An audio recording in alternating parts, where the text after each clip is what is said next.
प्राचीन काल में एक गरीब पुजारी हुआ करता था। उस पुजारी की मृत्यु के बाद उसकी विद्वान पत्नी अपने भरण पोषण के लिए पुत्र को साथ लेकर भीख मांगती हुए शाम तक घर वापस आती थी। एक दिन उसकी मुलाकात विदर्भ देश के राजकुमार से हुई, जो कि अपने पिता की मृत्यु के बाद दर दर भटकने लगा था।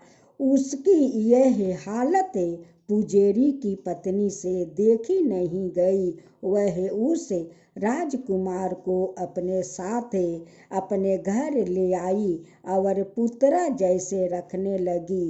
एक दिन पुजारी की पत्नी अपने साथ दोनों पुत्र को संडीली ऋषि के आश्रम ले गई। वहाँ उसने ऋषि से शिव जी के प्रदोष व्रत की कथा और विधि सुनी तथा घर जाकर अब वह भी प्रदोष व्रत करने लगी। एक बार दोनों बालक वन में घूम रहे थे। उनमें से पुजारी का बेटा तो घर लौट गया, परंतु राजकुमार वन में ही रह गया। उस राजकुमार ने गंधर्व कन्याओं को क्रीड़ा करते हुए देखा तो उनसे बात करने लगा। उस कन्या का नाम अंशुमति था। उस दिन वह राजकुमार घर देरी से लौटा। राजकुमार दूसरे दिन फिर से उसी जगह पहुंचा जहां अंशुमति अपने माता पिता से बात कर रही थी। तभी अंशुमति के माता पिता ने उस राजकुमार को पहचान लिया तथा उससे कहा कि आप तो वृद्ध नगर के राजकुमार हो, ना आपका नाम धर्मगुप्त है। अंशुमति के माता पिता को यह राजकुमार पसंद आया और उन्होंने कहा कि शिव जी की कृपा से हम अपनी पुत्री का विवाह आपस करना चाहते हैं। क्या आप इसे विवाह के लिए तैयार हैं? राजकुमार ने अपनी स्वीकृति तो दे दी तो उन दोनों का विवाह संपन्न हुआ।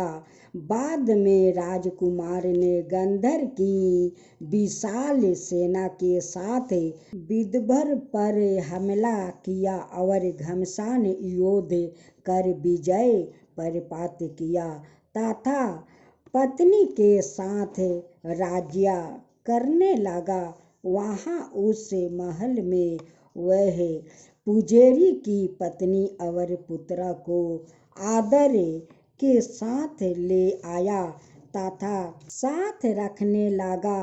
पुजारी की पत्नी तथा पुत्र की सभी दुख वह दरिद्रता दूर हो गया और वह सुख से अपना जीवन व्यतीत करने लगे। एक दिन अंशुमति ने राजकुमार से इन सभी बातों के पीछे का कारण और रहस्य पूछा। तब राजकुमार ने अंशुमति को अपने जीवन की पूरी बात बताई और साथ ही प्रदोष व्रत का महत्व और व्रत से प्राप्त फल से भी अवगत कराया। उस दिन से प्रदोष व्रत की परिशिष्ट महत्व बढ़ गया तथा मान्यता अनुसार लोग यह व्रत करने लगे। कई जगहों पर अपनी श्रद्धा के अनुसार स्त्री पुरुष दोनों ही यह व्रत करते हैं। इस व्रत को करने से मनुष्य के सभी कष्ट और पाप नष्ट होते हैं एवं मनुष्य को अभीष्ट की प्राप्ति होती है। और दूसरी कथा, एक गरीब औरत थी, उनकी 2 बेटी थी। उस औरत ने बहुत गरीब थी, वो शिव जी का वो बहुत बड़ा परम भक्त थी, श्रद्धा भक्ति से शिव जी की पूजा करती थी। एक दिन रुक्मिणी शिव जी का मंदिर जाती है। जाते जाते रास्ते में देखती है कि एक कुटिया है। उस कुटिया में बहुत सारे औरत लोग बैठी थी। ऋषि मुनि प्रदोष व्रत का कथा सुना रहे थे। रुक्मिणी जाकर वो लोग का साथ बैठ जाती है और शिव जी का प्रदोष व्रत कथा पूरा मन से सुनती है। कथा सुनकर रुक्मिणी अपना घर आती है और अपना पति से कहती है कि सुनते हो जी, आज मैं शिव जी का प्रदोष व्रत करूंगी।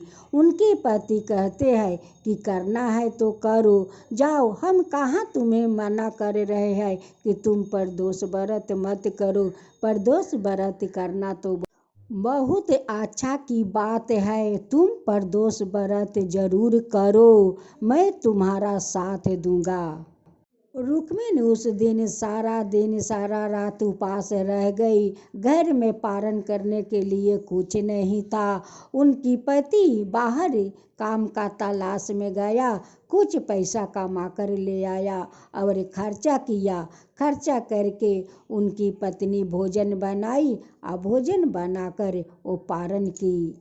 रात को सोते समय रुक्मिणी के सपने में शिव जी आते हैं और कहते हैं कि रुक्मिणी, तुम्हारा श्रद्धा भक्ति देख कर तो मैं बहुत प्रसन्न हूँ, आज तुम कुछ मुझसे मांगो। रुक्मिणी कहती है कि भगवान, आप तो सब कुछ जानते हैं, मैं आपसे क्या मांगूँ। हम लोग तो अपना जैसे तैसे गुजारा कर रही हूँ भगवान, कर रही हूँ। शिव जी कहते हैं कि रुक्मिणी, ऐसे ही श्रद्धा भक्ति से प्रदोष व्रत करते रहना, तुम्हारा घर में अब दरिद्रता नहीं रहेगा। रुक्मिणी, अब दरिद्रता नहीं रहेगा, तुम्हारा कोई अब तकलीफ नहीं होगा। शिव जी उनकी घर में धन भर देते हैं। अब तो रुक्मिणी धनवान बन गई। कहती है कि हे शिव जी, जैसे हमारा प्रदोष व्रत देख कर आप प्रसन्न हो गए और हमारा घर में धन भर दिया, वैसे ही सबका घर में धन भर दीजिए। हे शिव जी, वैसे ही सबका घर में धन भर दीजिए। जो आपका काता कहे, जो सुने, जो हुक्का भरे, उन सब का ऊपर कृपा कीजिए। हे शिव जी, सब का ऊपर कृपा कीजिए। शिव जी की जय हो, शिव जी की जय हो।